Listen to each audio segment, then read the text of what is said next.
It's time to sit down and calm down, literally and figuratively. Let's get into it. Sometimes it works out and sometimes it don't.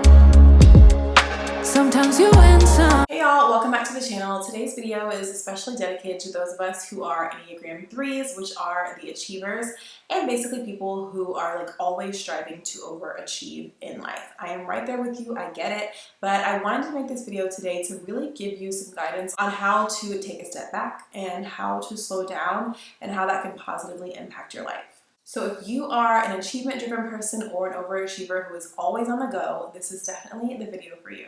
So quick rewind, what is the Enneagram? If that is something that you have never heard of before, I definitely encourage you to take a free Enneagram test to find out what your Enneagram score is. I feel like it's been very helpful with me learning more about myself and also being more cautious of how I interact and how much I'm trying to push myself, because overall that's not going to be a healthy way to continue living.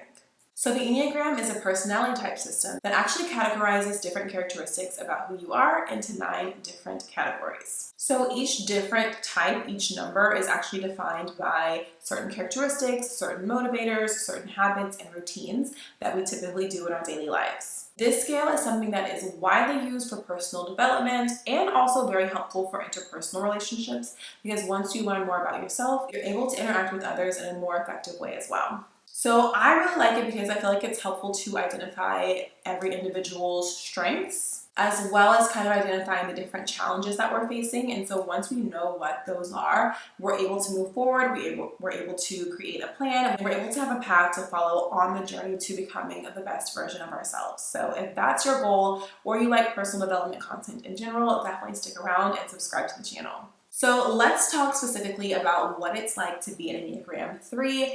I am an Enneagram 3, which is the achiever. Of course, it can sound like a good thing because it's like, oh, you achieve things, you get things done, you're super productive. But at the same time, it can have some downfalls because we want to do the absolute most at all times. Most people who are Enneagram 3s are known for being ambitious, for being hardworking, for being extremely productive, and just in general being very goal-oriented people, which if you're not new, y'all know I love goal setting. I have an entire playlist on the 12-week year goal setting and lots of videos on productivity because that kind of just fits with who I am. But at the same time, it's very important to find balance. Because while being super motivated and goal-oriented can be great, those are wonderful qualities and attributes to have, it can also be very exhausting and it can lead to burnout, and it can also lead to you feeling like you are never fulfilled, or everything you do, everything you have is never enough, which is not a great feeling. So in today's video, I wanted to share some very practical tips to literally help you slow down, to enjoy slow living, to enjoy the little things in life, and to enjoy the journey of life overall without always focusing on what's next. So I'm going to be sharing 5 different tips in this video, so definitely take some notes. I don't want to overwhelm you with all the different things. You don't need to do all 5 of these at once. Literally pick one to focus on for the next week or 2 weeks and see the type of difference that it's making in your life. So tip number 1 is to practice mindfulness. Literally take a step back to just focus on being present,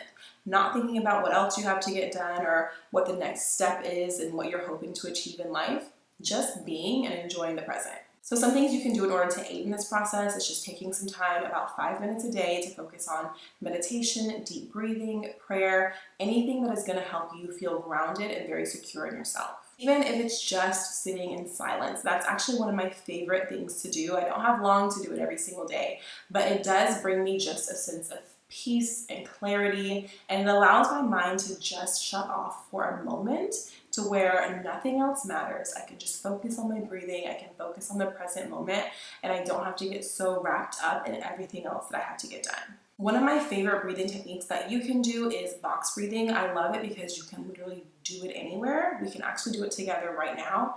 You will inhale for 4 seconds, hold your breath for 4 seconds, exhale for 4 seconds, and repeat the process. So let's give it a try. Inhale, hold, exhale.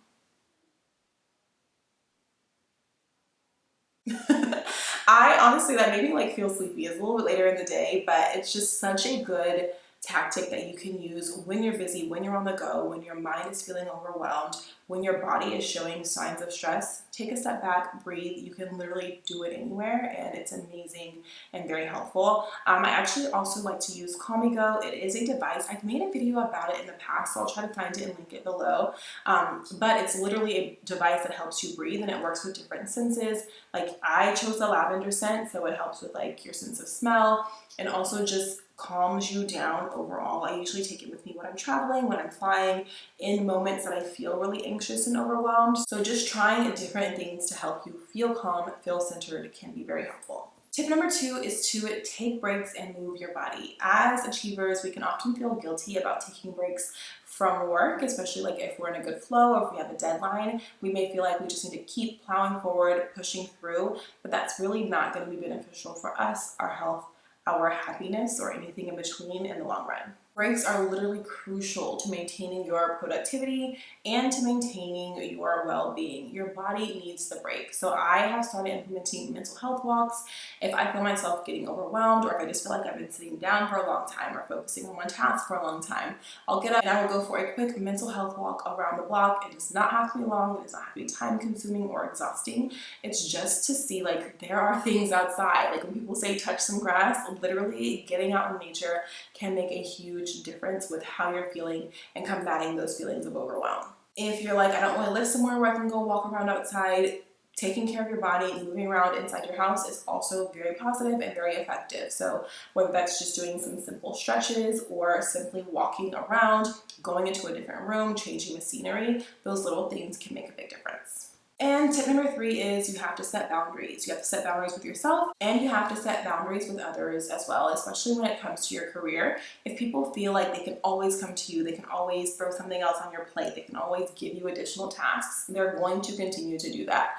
So you have to let them know, actually, I'm focused on something right now and I don't have a moment for that. Can you delegate it to someone else, or can we circle back to it when I have more availability? Super simple. But in order to set those boundaries with others, you do have to set a boundary with yourself as well. How committed are you to not overdoing it with work and to really taking some time for yourself so that you're not being stressed and overstimulated? I feel like this can be really tricky for those of us who work remotely because it kind of like bleeds into our lives, but really try to be diligent about setting a time to stop working every single day and sticking to that time. And what helps with that is giving yourself something to look forward to after that. So I know like I'm stop working because I have to go to a workout class, or because I need to go cook dinner, because I want to work on a home project, like something that's exciting me that I'm looking forward to. So I know like, let's close the laptop, let's move on. I actually close my entire office door and don't come back in here until I have to work the next day. And I feel like that has been very effective with me separating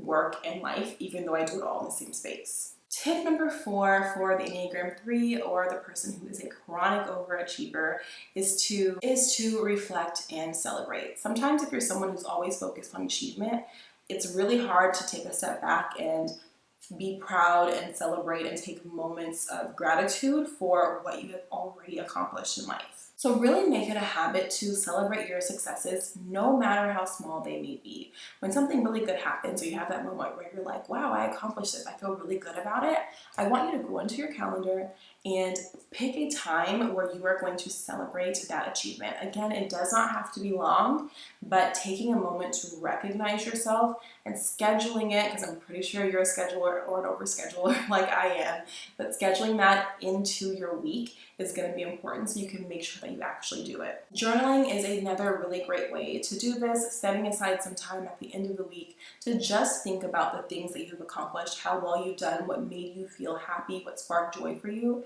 Write those things down so you can go back to that in moments where you're feeling like, oh, I'm just not enough, or I'm not doing enough. Looking back at all that you have done, all that you have accomplished, all that you have achieved can be a really great motivator and reminder for you. It's really important to make sure that you can appreciate your progress without always chasing the next thing. And I know it's hard. Like, I'm literally looking at 5 certificates that I have on the wall, and most of them are for coaching, but I'm also working on another certificate right now. And I'm like, oh, I gotta get that certificate done. Like, I really want to do that, move on to the next thing, like continue growing, thriving, learning. But it's like, Amber, your wall is full. There's no room for other frames. because you have already accomplished and achieved so much. So I have to remind myself to just be in the present, appreciate what I've done, monitor my progress. Like, I don't want to get to a point where I'm just like, oh, I'm good, which I don't think will ever happen for Enneagram 3s, but also at the same time, like, being like, oh, I'm good. Like, I have done a lot. I've accomplished a lot, especially career-wise. Like, it would be okay if there wasn't a next step. Learning to accept that is really challenging, but I think it's also really important. And the 5th tip is all about finding hobbies, and more specifically, finding hobbies that you really enjoy and that help you feel relaxed and joyful. It is okay to do activities purely for the sake of fun. I feel like sometimes as an achiever, like, fun is on the backboard, or fun is also an achievement. Like, I planned this party, I had all these things on my schedule, I made it to all of them. Like, it feels like I'm accomplishing something. But are you stopping to, like, have the fun? I'm asking you that question or asking me that question. But honestly, like, as overachievers, like, we have to stop to just have fun, just to be silly, to reminisce, to have some nostalgia. Like, those are things that we need in our lives. So it can literally be anything: reading, painting, gardening, dancing. What do you want to do that's just going to be enjoyable for you? Put it in the schedule and make sure that you get it done. But also, when you're picking this hobby, try to pick something that you don't feel like you have to excel in. Just pick something that you can be terrible at and let that be okay. Overall, I think it's really important to remember that slowing down doesn't mean that you are falling behind. It means that you're just living a slower life so that you actually have time to enjoy it. You can find a sustainable pace that really allows you to thrive in multiple aspects of your life. You don't have to do it all at all times. Even though you can, it doesn't mean you need to. So remember to practice mindfulness, take breaks, set boundaries, reflect on your achievements, and find a fun, really fulfilling activity that you can do as a hobby. Just trying those different things in your life can really make a huge impact in helping you to feel more fulfilled in life and to just live a life that you really love and that you really enjoy. I know it's not super easy, but you can find a healthy balance and you can enjoy your life as an Enneagram 3. I'm living proof. I'm working through it now, and I'm here to support you. So thank you all so much for watching this video. Definitely comment below if you know your Enneagram number, or if you are an Enneagram 3 and achiever as well. Let me know some of the things that you're doing in order to try to just find that balance and live a slower life. Thanks so much for watching, and I'll see you in the next one. Please like, comment, and subscribe, and follow me on Instagram at Affirmations with Amber.